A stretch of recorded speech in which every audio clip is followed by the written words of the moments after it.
안녕하세요, 볼리TV 성욱입니다. 토트넘이 첼시 원정에서 온갖 문제점을 노출하면서 졸전 끝에 패배를 했습니다.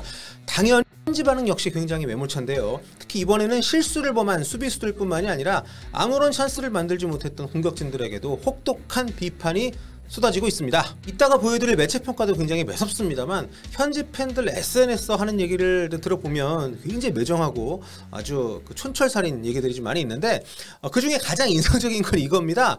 이분은 첼시 팬이신 것 같은데 유명한 분인가? 팔로워가 10만 명이 넘더라고요. 아무튼 첼시가 주전 선수들 여러 지금 빠진 경기였잖아요. 그런데도 완승을 하다 보니까 굉장히 신이 나셨어요, 이분이. 그래가지고 토트넘도 손흥민 케인 오늘 안 나왔다고 이렇게 좀 비꼬는 네, 굉장히 나름 중립적인 입장에서 보면 재밌는 내용이긴 한데 네, 토트넘 팬들이 보면 속이 뒤집어지는 그런 얘기죠. 이번 시합에서 두 선수가 첼시 수비한테 완전히 막혀가지고 특히 이번 경기에서는 사울 리게즈 선수가 그동안 첼시여가지고 부진해가지고 욕 많이 먹었는데 이 경기에서는 주리지뉴하고 같이 이제 미드필드에 나와가지고 굉장히 토트넘 공격을 끊어주는 역할을 잘했었거든요. 아무튼 그런 부분들이 좀 만나가지고 토트넘의 에이스 공격수들이 부진했다는 거를 아주 꼬집어서 얘기를 하는 그런 부분인데 솔직히 반박을 못하겠네요. 예, 이번 경기에서는.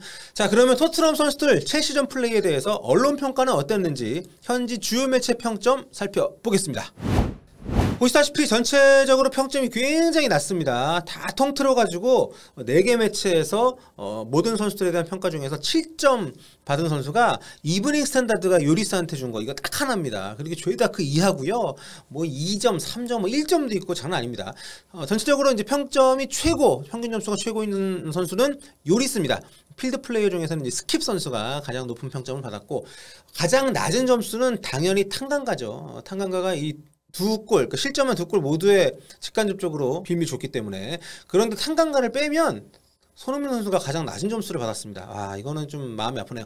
자, 로얄이나 도어티보다도 점수가 많이 낮습니다. 먼저 이날 가장 혹독한 평가를 내린 매치입니다. 구영민. 잘한 선수 엄청 칭찬하고 못한 선수 과하다 싶게 혼내는 그런 구영민인데 이번에는 그 화살이 손흥민과 케인을 향했습니다.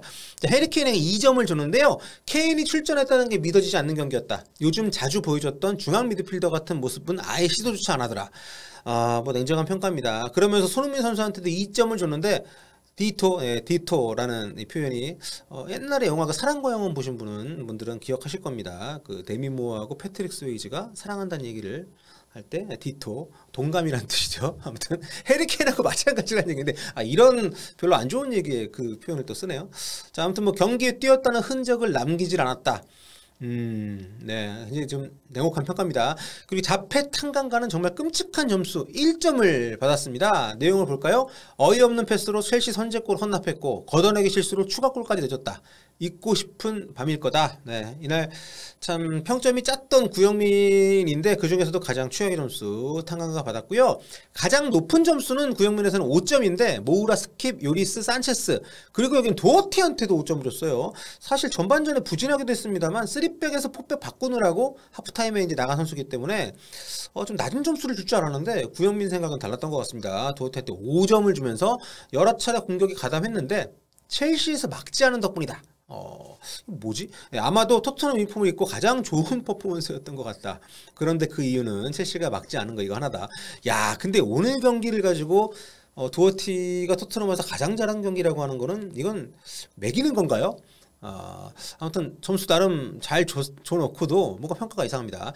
그리고 하프타임에 도어티 대신에 투입된 은돈벨레에 대해서도 제 생각하고 좀 비슷한 얘기를 했는데 4점을 주면서 토트넘 점유율 상승에 즉각적인 효과를 가져왔지만 얼마 후에 사라져버렸다. 은돈벨레는 참 뭔가 짧아요. 네, 자, 그 밖에 혹평준 선수들이 많은데 개인적으로 내용들이 좀 공감이 돼서 소개를 좀 시켜드리겠습니다. 피에르 에밀 호이비르 3점.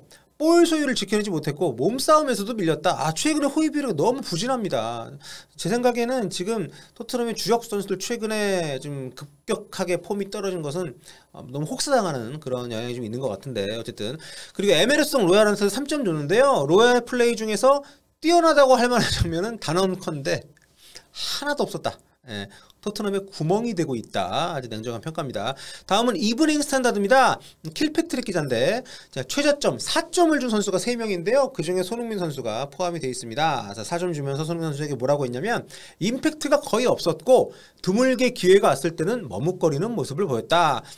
최근에 많은 팬들도 지적하는 그런 부분 중에 하나입니다. 자신감이 떨어져 보인다는 얘기를 많이 하시는데 그런 부분들을 킬패트릭 기자도 지적을 했습니다. 다음은 역시 패배의 원흉으로 지목된 탕강가인데요.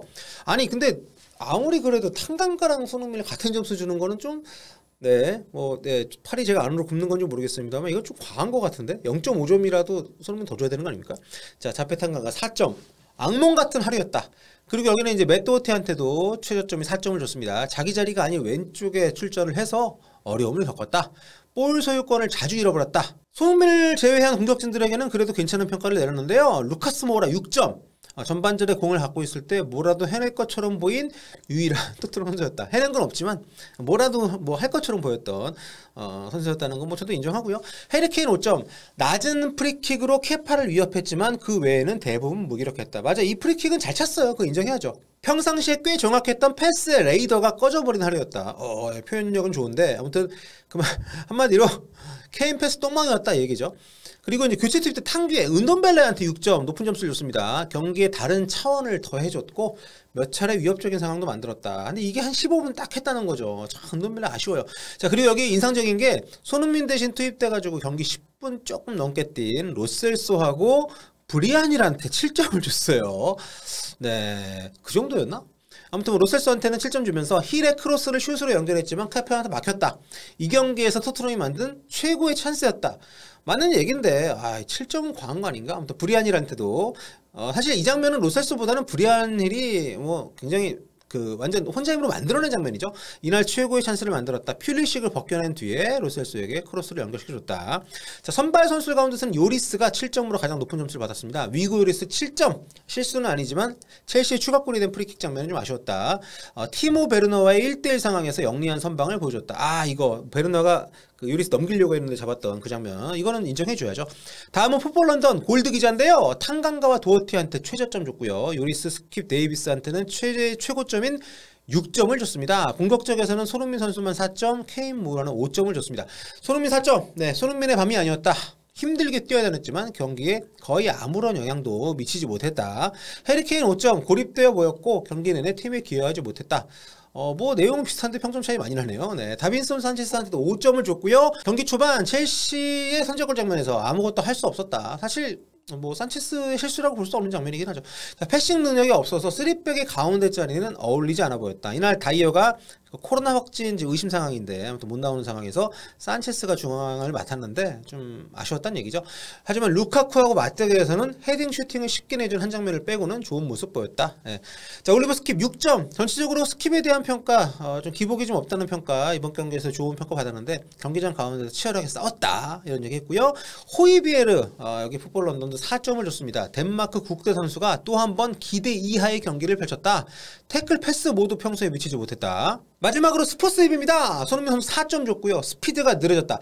이거 조금 약간 저도 걱정되더라고요. 그러니까 손흥민 선수가 갖고 있는 최고의 강점 중 하나가 이제 스프린트인데 이 부분이 좀 많이 지친 어떤 여파가 좀 느껴져가지고 좀 마음이 좀 그렇습니다. 동료들이 패스를 연결해줄 때 쉽게 공을 잃어버렸다. 네, 오늘 경기만큼은 모든 지적들을 좀 겸허히 좀 받아들일 필요가 있지 않나. 제 얘기입니다. 제가 받아들여야 될 것 같아요. 네. 자, 루카스 모우라 평점 5점. 엉성한 공격진 중에서도 가장 빛났다. 하지만 그렇다고 잘한 경기는 아니다. 개 중에 낫지만 뭐 사실 한 게 없으니까요. 호이비에르 여기도 3점 주면서 혹평을 했는데요. 전반전에는 그럭저럭 하더니 후반전에 무너졌다. 공을 받을 때마다 놓치더라. 충격적인 45분이었다. 그리고 탕강가 여기 2점 줬습니다. 호러쇼를 보는 것 같았다. 두 번째 실점은 전적으로 탕강가의 잘못이었다.